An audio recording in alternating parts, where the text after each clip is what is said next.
செந்தில் பாலாஜி 40 முறைக்கு மேல அவர் ஜாமீனுக்கான மனுக்கள் போடப்பட்ட போதும் கூட அவருக்கு ஜாமீன் தர மறுக்கிறார்கள். மத்திய அரசாங்கம் தன்னுடைய அதிகாரத்தை துஷ்பிரயோகமாக பயன்படுத்தி ஒரு வேட்டை நாயை போல அவர்களை பயன்படுத்துகிறார்கள் என்கிற குற்றச்சாட்டை எதிர்க்கட்சிகள் தொடர்ந்து சொல்லிக் கொண்டே இருக்கிறார்கள். அப்ப நீங்க அரவிந்த் கெஜ்ரிவாலுடைய வழக்கை நீங்க பாத்தீங்கன்னா அந்த 5000 கோடி சட்டப்பூர்வமாக சம்பாதிக்கப்பட்ட பணமா என்று அமலாக்கத்துறை அவர்கள் மீது வழக்கு போடுவாங்களா? அப்ப இவர்கள் முழுக்க முழுக்க தங்களுக்கு சாதகமானவர்களை தவிர்த்து விட்டு அண்ணாமலை பலமுறை பேட்டிகள்ல சொன்னாரு, எதுவுமே நிரூபிக்கப்படல. நாளைக்கு ஆட்சி மாறக்கூடும். மாறுகிற போது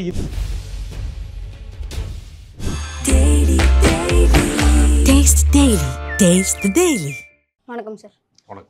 அதாவது செந்தில் பாலாஜி அவருக்கு உடல்நிலை குறைவுன்னு சொல்லி ஹாஸ்பிட்டல் அட்மிட் பண்ணிருக்காங்க இல்லையா? ஸோ இதனால அவர் மேல இருக்க வழக்குல எதுவும் திருப்பம் வருமா சார்? ஏறத்தாழ ஓராண்டு காலம் கடந்து விட்டது. செந்தில் பாலாஜி அவர்களை அமலாக்கத்துறை கைது செய்து ஓராண்டு காலம் நிறைவு பெற்று விட்டது. இப்பொழுது வரைக்குமே ஒரு 40 முறைக்கு மேல அவர் ஜாமீனுக்கான மனுக்கள் போடப்பட்ட போதும் கூட அவருக்கு ஜாமீன் தர மறுக்கிறார்கள்.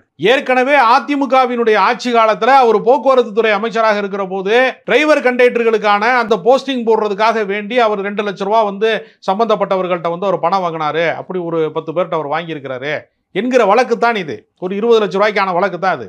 அவர் என்ன செஞ்சிட்டாரு, இந்த வழக்கு வந்ததற்கு பின்னால் சம்பந்தப்பட்டவர்கள்ட்ட அந்த பணத்தை திரும்ப கொடுத்துட்டு அவர் அதுல இருந்து வெளியேறிட்டார். அதற்கு பின்புதான் அவர் திமுகவில் சேர்ந்தாரு. அந்த வழக்கு முடிந்து விட்டது.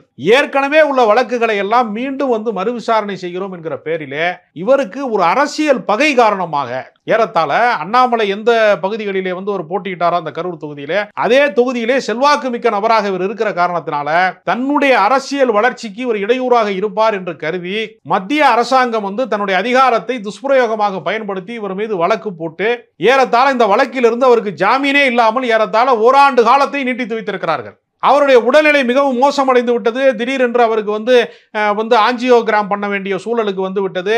இப்படிப்பட்ட சூழ்நிலை வருகிற போது கூட ஏதோ ஒரு பொய்யான ஒரு விஷயத்தை செய்வதை போலவும் அவருக்கு உடல்நிலையில ஒரு டிராமா போடுறாரு என்றெல்லாம் ஒரு பொய்யான கருத்துக்களை இவர்கள் பரப்பினார்கள். யாராவது பொழுதுபோக்குக்காகவோ பொய்யாகவோ ஆஞ்சியோகிராம் சிகிச்சை யாருமே செய்ய மாட்டார்கள். அவருக்கு இன்றைக்கு மூச்சு திணறல் ஏற்பட்டிருக்கிறது. அவர் ஐசியூல அட்மிட் செய்யப்பட்டிருக்கிறார்.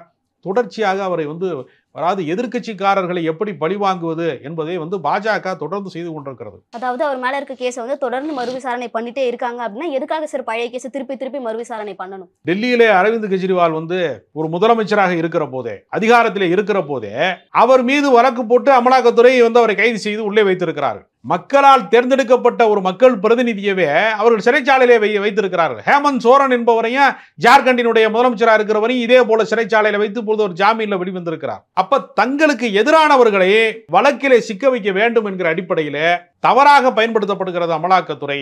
மத்திய அரசாங்கத்தினுடைய ஒரு வேட்டை நாயை போல அவர்களை பயன்படுத்துகிறார்கள் என்கிற குற்றச்சாட்டை எதிர்க்கட்சிகள் தொடர்ந்து சொல்லிக் கொண்டே இருக்கிறார். அப்ப நீங்க அரவிந்த் கெஜ்ரிவாலுடைய வழக்கை நீங்க பாத்தீங்கன்னா இதே மாதிரியான ஒரு வழக்கு தான். அரசியல் உள்நோக்கத்தோடு கூடிய பழிவாங்கக்கூடிய ஒரு நடவடிக்கையை தான் இவர்கள் தொடர்ந்து செய்து கொண்டே இருக்கிறார்கள். இப்ப நம்ம ஒரு உதாரணத்துக்கு நான் கேட்கிறேன், ஒரு 5000 கோடி செலவுல அம்பானி வீட்டுல திருமணம் நடந்துச்சு. முகேஷ் அம்பானிக்கு அந்த ராதிகா என்கிற பெண்ணுக்கும் திருமணம் நடந்துச்சு.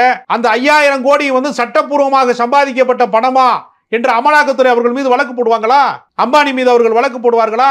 அதானி மீது வழக்கு போடுவாங்களா? முந்திரா துறைமுகத்துல போதைப் பொருட்கள் இறங்குது வெளிநாட்டில இருந்து. பல்லாயிரம் கோடிக்கான போதைப் பொருள் முந்திரா துறைமுகம் என்று சொல்லக்கூடிய துறைமுகத்துல இறங்குது. அது முழுக்க முழுக்க அனில் அம்பானிக்கு சொந்தமானது என்று அவர்கள் மீது இவர்கள் அமலாக்கத்துறையினுடைய விசாரணையை முடுக்கி விடுவார்களா? அப்ப இவர்கள் முழுக்க முழுக்க தங்களுக்கு சாதகமானவர்களை தவிர்த்து விட்டு எதிர்க்கட்சியிலே இருக்கிறவர்கள், தங்களுக்கு எதிரான கருத்துடையவர்கள் மீதெல்லாம் வழக்கு போடுவது, அவர்களை சிறைச்சாலையிலே தள்ளுவது, அவர்களை தண்டிப்பது என்பதை அடியால் வேலை பார்க்கிற வேலையெல்லாம் அரசாங்கத்தினுடைய விசாரணை அமைப்புகளை ஏவுவதன் மூலமாக அவர்கள் செய்து கொண்டிருக்கிறார்கள். இதுவரைக்கும் அமலாக்கத்துறை போட்டு இருக்கக்கூடிய இந்திய அளவிலே பதிவு செய்யப்பட்டிருக்கக்கூடிய வழக்கு பதிவிலே 0.5% 0.5% மட்டும்தான் நிரூபிக்கப்பட்டிருக்கிறது. எதுவுமே நிரூபிக்கப்படல.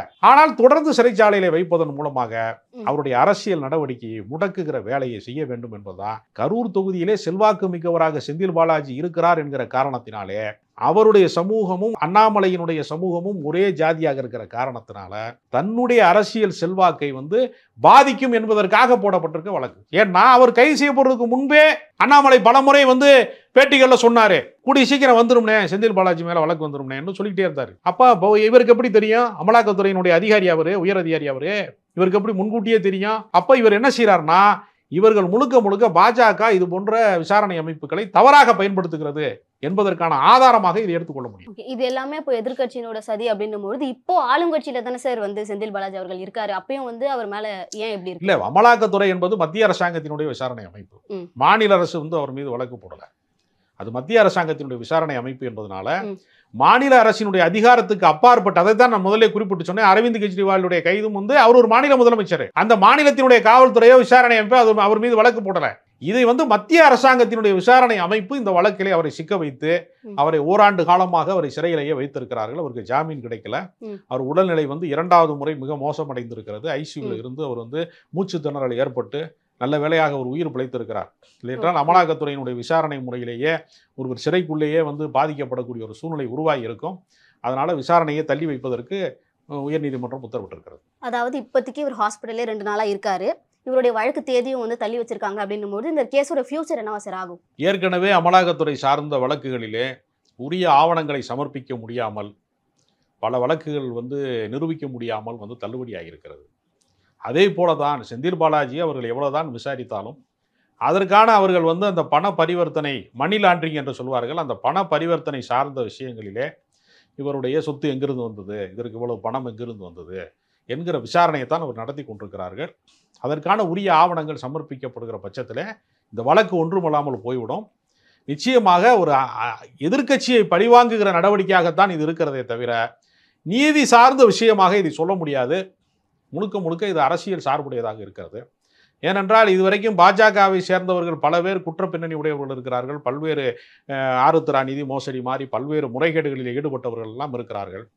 அவர்களை குறித்தெல்லாம் இது மாதிரியான விசாரணை நடந்திருக்கிறதா? பொதுவாக யார் மீதாவது வந்து இவர்கள் அமலாக்கத்துறையினுடைய விசாரணை நடந்திருக்கிறதா என்று பார்த்தால் எதிர்க்கட்சிக்காரர்களுடைய வீடுகளின் மீது மட்டுமே, அவர்கள் நடத்துகிற நிறுவனங்களில் மட்டுமே, கட்சி சார்ந்து மட்டுமே, மாற்று கருத்துடையவர்களுக்கு மட்டுமே இந்த வழக்கு பதிவு செய்வது என்பது ஒரு தவறான நடவடிக்கை. நாளைக்கு வந்து ஆட்சி மாறக்கூடும். மாறுகிற போது இதே விசாரணை முறையிலே இவர்களும் சிக்குவார்கள். எனவே இது ஒரு தவறான அணுகுமுறை.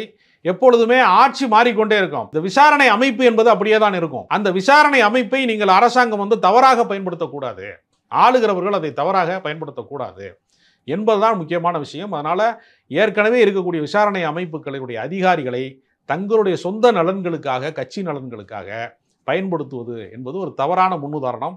ஏற்கனவே கூட அமலாக்கத்துறையில் இருந்தக்கூடிய ஒரு அதிகாரி நீங்கள் ஏன் பாஜகவிலே சேரக்கூடாது என்று கேட்டதாகலாம் சில விசாரணை அதிகாரிகள், கபில் சிபில் என்கிற மூத்த வழக்கறிஞர் வந்து நீதிமன்றத்திலே அந்த கருத்தை தெரிவித்தார்.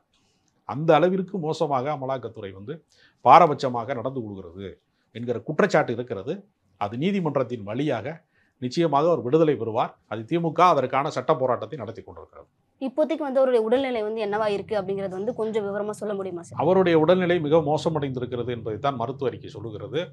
ஓமந்தூரார் அரசு மருத்துவமனையிலே அவர் மூச்சு திணறல் ஏற்பட்டு சிகிச்சைக்காக அவர் அட்மிட் செய்யப்படக்கூடிய சூழ்நிலை இருக்கிறது. 2வது முறை அவருக்கு வந்து ஏற்கனவே அவர் ஆஞ்சியோகிராம் சிகிச்சை செய்தவர் என்கிற முறையிலே அவருடைய உடல்நிலை அவருக்கு மன ரீதியாகவும் அது வந்து சிறையிலே தனிமையிலே இருக்கிற காரணத்தினால ஓராண்டு கடந்தும் ஜாமீன் இல்லாமல் தொடர்ச்சியாக புறக்கணிக்கப்படுகிற காரணத்தினால அவருக்கு மன உளைச்சல் ஏற்பட்டிருப்பதற்கும் அதனாலும் உடல்நிலை ரொம்ப பாதிக்கப்படுவதற்கான வாய்ப்புகளும் இருக்கிறது. ஏற்கனவே அவருக்கு கால் மரத்து போய்விட்டது, அடிக்கடி கால் மரத்து போகிறது, அவருடைய உடல்நிலை சீராக இல்லை என்கிற மருத்துவ அறிக்கையெல்லாம் நீதிமன்றத்தில் சமர்ப்பித்திருக்கிறார்கள்.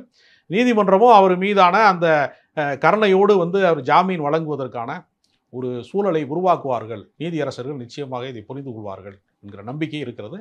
நீதி விசாரணையிலே அவர் விடுதலை பெறுவார். அதாவது ரொம்ப நேரம் இந்த கேஸை பற்றி ரொம்ப டீட்டெயிலாக எங்களுக்கு சொன்னீங்க. உங்கள் நேரத்துக்கு ரொம்ப நன்றி சார். Taste the Daily.